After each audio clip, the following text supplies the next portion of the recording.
ভাই আমরা গাছতলা থেকে রে। আরে আমরা কালকা রাত্রে বৃষ্টি আইয়া আমরা কোনো গর্তর একের শেষ শিল পইরা আমরা যে ঘুমান জায়গা নাই, সরকার কোনো সাহায্য পাই না। সবাই সরকার থেকে সাহায্য পাচ্ছি, আমরা কোনো পাও নাই। কেউ পাইছি 18,000, 15,000, 16,000, 17,000, 12,000 পাওনা আছে। আমরা 12,000 এক টাকা পাও নাই। আমরা খুব কষ্ট আমরা থাকছি। এখন গাছের তলায় কালকার থেকে আমি বিস্তারে গাছের তলায় এমনি আমি কালকার আমি গাছের তলায় থাকছি, কোনো উপায় নাই। আর বাবার ঘর যাইলেও বাবার ঘরও বালা না, সেই তারা কোনো থাকার কোনো জায়গা নাই। তো এই অবস্থায় এরম হয়েছে। আমার নাতিন আছে, বউ আছে, সব আছে কিছু, তারা হয়তো ঘুমাইতে পারছে না। কালকে কি মানে আরেকবার বারিন্দাতে ঘুমাইছেন? হ্যাঁ, এখন গাছতলায় গেলে মানে ঘরে ঢুকতাম ওখানে এমন অবস্থা, ঘরও ঢুকতে পারছে না। জল এরকম এমন জলে রয়েছে, ওখানে এমন জলে রয়েছে। এটা কি 1-1.5 মাস আগে যে শিলাবৃষ্টি হয়েছে তখন ক্ষতিগ্রস্ত হয়েছিল? হ্যাঁ হ্যাঁ হ্যাঁ। আপনি ক্ষতিপূরণ পাইছেন না? না, পাইছি না। এবার চলতেছে 1.5 মাস বা 2 মাস, কেউ পাইছে, আমার পাইছি না।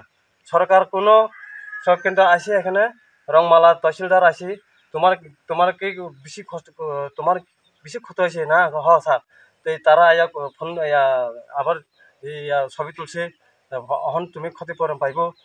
শুধু ছবি তুলে, কোনো কাগজপত্র চাই না। কাগজপত্র আসেনি এটাও জিগাই না। কাগজপত্র চাইলে তো আমি কাগজপত্র সব কিছু দিতে মিলিও, সব দিই না। আপনার নাম কি? বিজয় দেববর্মা।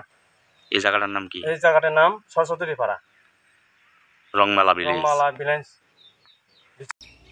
আজ ভোর রাতে প্রাকৃতিক দুর্যোগের কারণে গোটা সাব্রুম মহকুমা সহ সাব্রুম নগর পঞ্চায়েত এলাকার বিভিন্ন জায়গায় বড় বড় গাছপালা পড়ে রাস্তাঘাট ব্লক হয়ে যায়। এসব ঘটনা আমাদের সামনে আসছে।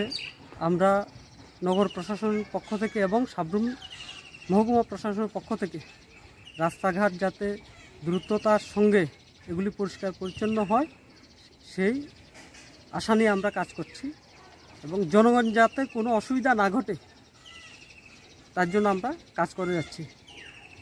যে ক্ষয়ক্ষতি হয়েছে, আমার ধারণা অনুযায়ী 2-3 দিন বোধহয় আমরা বিদ্যুৎহীনভাবে থাকব। আমরা বিদ্যুৎ বিভাগের কাছে মানে ফ্যাটকোর কাছে বিনম্রভাবে অনুরোধ রাখছি, তারাও কাজ করছে, যদিও তারা একটু নিজেদের মতো করে যাতে জনগণকে পরিষেবা দিতে পারে, এই জন্য আমরা তাদের কাছে অনুরোধ রাখছি। ধন্যবাদ। Subscribe to Tripura Info and press the bell icon so that you never miss any latest updates and news on Tripura.